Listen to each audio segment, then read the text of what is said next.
Yep. As the thumbnail suggests, we've been banned by Shimano, and normally this would be a podcast, but we thought slightly more serious issue. We should put it on the main channel. This definitely warrants a mainstream airing for sure.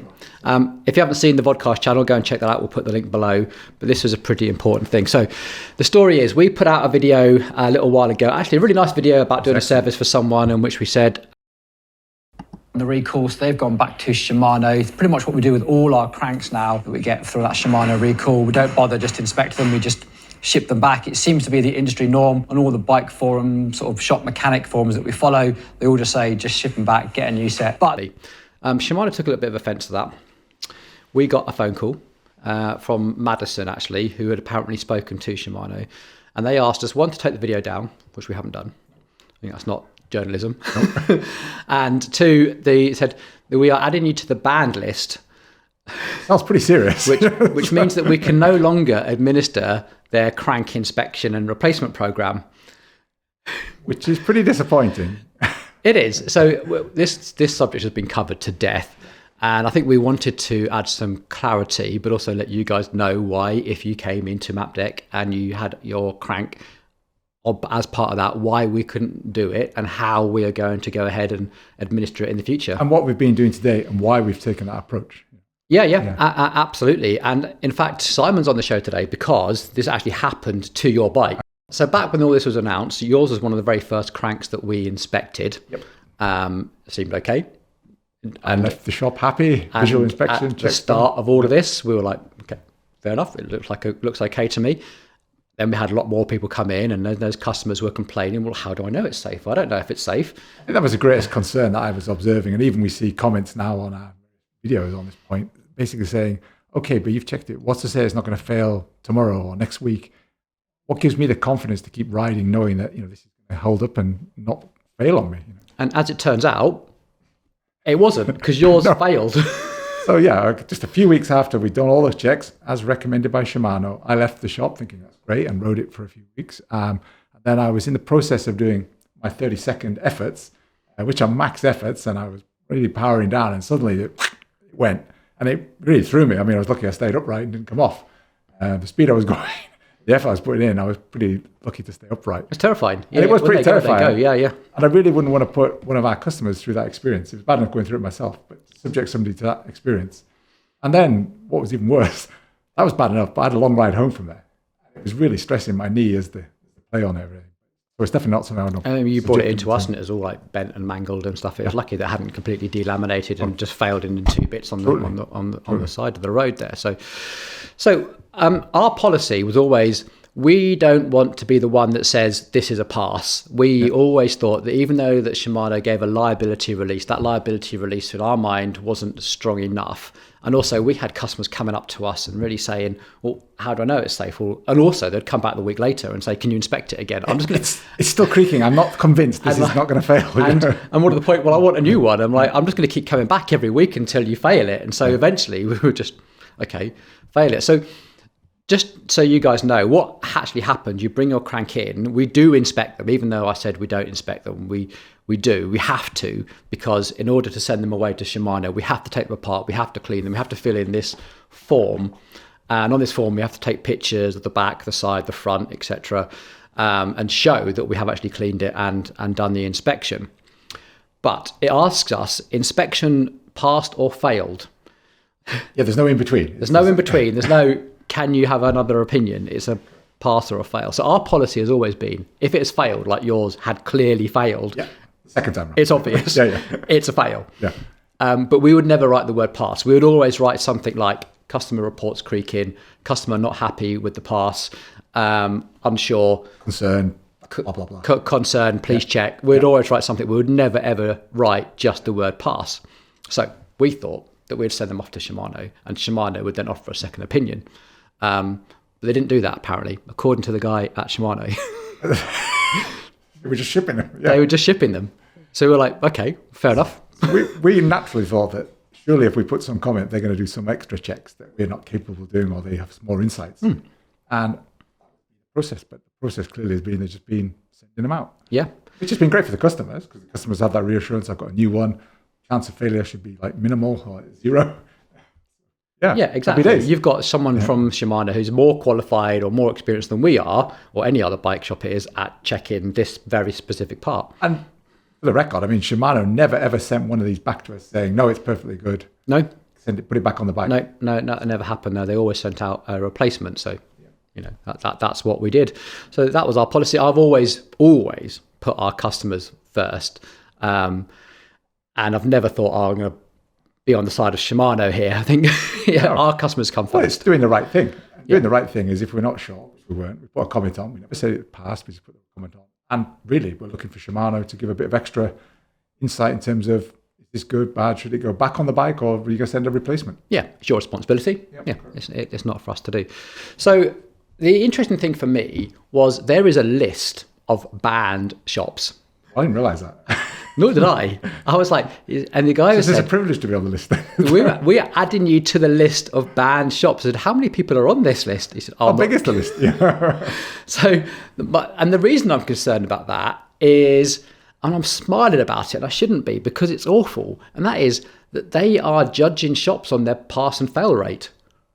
So I don't know what the percentage or the statistic they're looking for is, but clearly you have to fail so many or pass so many, which is like, whoa. And because we had 100% fail rate, we've been banned. Well, technically it wasn't a fail rate. It was fail plus things we were unsure of. Yeah. In their mind, they only have a pass or fail. And so, So, well, one, I'm really proud of our stance. I'll always put my customers first, and I always think, so long as I have customers, I'll have suppliers. And we're not being banned from supplying Shimano. They were absolutely clear on that. That is just that, and we can still do inspections. We are just not going to be paid for it. So we got paid the 35 quid or something like that. So we're just not going to be paid for it. So you can still bring your cranks to us, but if it fails, and it's going to fail if it comes here, or it's not going to pass if it comes here. We are going to say it's either clearly failed or we are unsure. Side of caution. Yeah. And what will happen is we will fill out this form for you. We will give it to you as an electronic copy, and we will say, and your crank, all in bits, and say, go to another bike shop. We've done all the hard work for this bike shop, and ask them to submit it to Shimano. Hopefully they get a good outcome. And hopefully that bike shop will be accommodating, because we've done all the legwork, and we'll write a little letter as well saying, what the situation, and that's the best we can do right now. Absolutely. Now, I don't think it's going to affect us massively anymore. It's disappointing. I mean, to be honest, we are kind of being slightly joking about this, but it is disappointing to realise that your business is on a banned list. You've been doing what you believe is the right thing for the customer, and also the right thing for Shimano in many ways as well, because this doesn't reflect well on Shimano when these things fail and people have potentially catastrophic accidents. Yeah, it doesn't. And actually, coming back to that, the way I've played through it in my mind is, let's say you weren't a director of the business and you had a nasty accident and broke your pelvis or something like that. We've known, be peeved off, and you couldn't work. You would call a solicitor and try and seek compensation. Absolutely. And I think that solicitor would very quickly identify there are two places to source compensation from. Mapdeck, we inspected it, we said it was safe, and we would be the last person to have touched it when it got on the bike as well. And Shimano. Yes. That claim would come into me. I would say, hey, I've got a liability release from Shimano. This is part of a crank recall.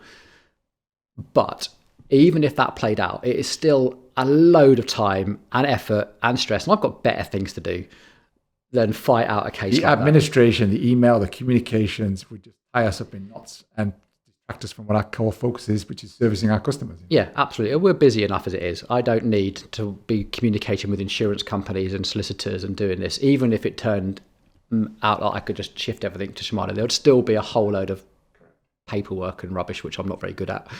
We know that, Paul. Exactly. That wouldn't be a good thing. So anyway, that's my policy. I'm proud of it. I'll stick by it. If your shop's got a different policy, that's entirely up to you. But I am proud that I've always done the right thing by my customers. Full stop. Hear what you have to say, and if you're on the banned list, let us know. Yeah. So anyway, there we go. Now we know. If you come in with that, I'm really sorry we can't help, but we will help as far as we possibly can, and then send you to another bike shop. Well, I'd love to hear from Shimano as well. I mean, if they want to give us a call and have a chat, it'd be really good. Yeah. Oh, in other news, slightly more upbeat. Yeah, absolutely. Our channel has grown a fair little bit. What number did we hit today? We hit 50,000 subscribers. Halfway to our 100,000. I'm really looking forward to getting a little silver plaque in the background there at some point. Hambini's got one. I want one now. And the other goal we're striving for, and we're heading pretty close to, is that 20 million viewing mark. We are so close. In fact, we just passed 10 million views for the year, which is incredible. And thank you so much to everyone who watches. It's when I looked at that, I think I know it's not lots of you watch the multiple videos, but 10,000 and the amount of hours people spend watching our videos, it's so flattering and interesting. And the comments and the engagement is just brilliant. It really encourages us.